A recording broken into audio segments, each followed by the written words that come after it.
Dubai International Airport, Terminal 3. Yan si Mon. Oh. Excited na. So, yan. Punta na kami Pinas. Manila. And, ano, kumuha ko na madaming ganito. Bag tag. Tapos, yan lang. Dito na pala yung, ano, yung pantayan. Wala pa kaming boarding. 8:30 pa. So, ang dami palang tao. Hindi ako makapag-live. Sobrang daming tao. As in, hindi pa pala papasok doon sa loob. Mamaya pang mga 8:30. Akala ko doon kami mag-aantay. Pero hindi. Mamaya pa daw. So, yun. Sorry. Sa Snapchat na lang ako mag-update. No. Ayun, guys. Napansin ko pala kanina habang naglalakad ako. Yung mga, ano dito, yung mga clock. Yung mga wall clock. Mga Rolex. Grabe, social. Lahat yata ng wall clock na nakita ko is Rolex. Sabi ko, wala. Pinaggastosan talaga. Social. And ang ganda ng kids zone nila. Nakakapag-enjoy yung mga bata, nanonood ng movies, naglalaro, ang galing. Tapos meron silang smoking lounge, yung mga kainan, pero yeah. Ang goal namin, hindi kami kakain. Doon na kami sa airplane kakain. No. Kaya nga, I mean dito. Kumain na kami ng breakfast nung papunta dito. I mean dito, hindi tayo bibili. Diba? Oo. Yun lang.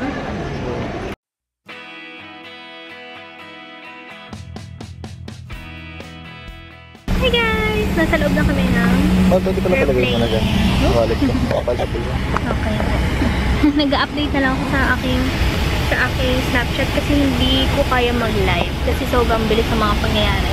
Tapos kanina nasa bus na kami agad. Tapos, yan. Nandito na agad. Hindi ako kita. Nandito na kami agad.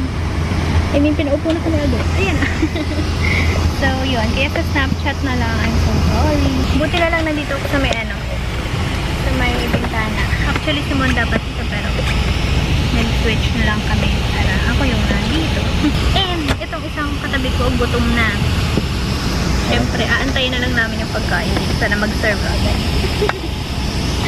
Sana mag-serve. Pero baka mahal tanghalian pa yun. Oras pa lang. Baka tubig-tubig lang. So, yan. Ito yung kanilang headset na hindi pwedeng iuwi. Ito yung harapan na ko.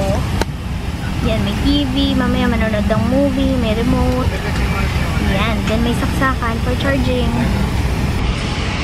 So, yan. Ang luwag. Kasi kanina, nagkamali kami ng pila ni Mon. Napapila kami dun sa family and child na pagkuha ng ticket. Tapos, ayun. Siguro kaya yun yung reason kung bakit kami nandito sa maluwag na part. Eh, nandito yung mga VIP na may kakilala. Noon. So, ayan. Okay na din. Makakapag-rest. Makakapag-rest si Mamoy doon mamaya. Hindi yan yung pinapakita ko. Makakapag-rest siya dito. Meron pang space. Ayan.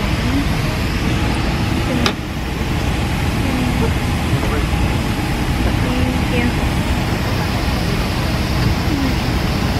Health declaration. Masaya na siya. The best part. I believe you're the flight to figure for stuff like that in the car.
chicken, potatoes, carrots, then mushroom, and hindi ko alam kung ano to.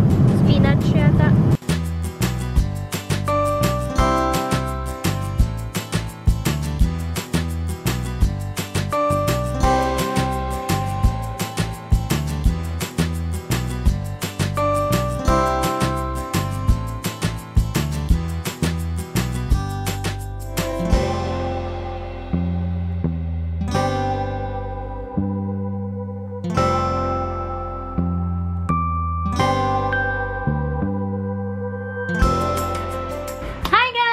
Bahay na kami! Nandito na kami sa Pinas. Nandito sa kwarto namin yung mga demand.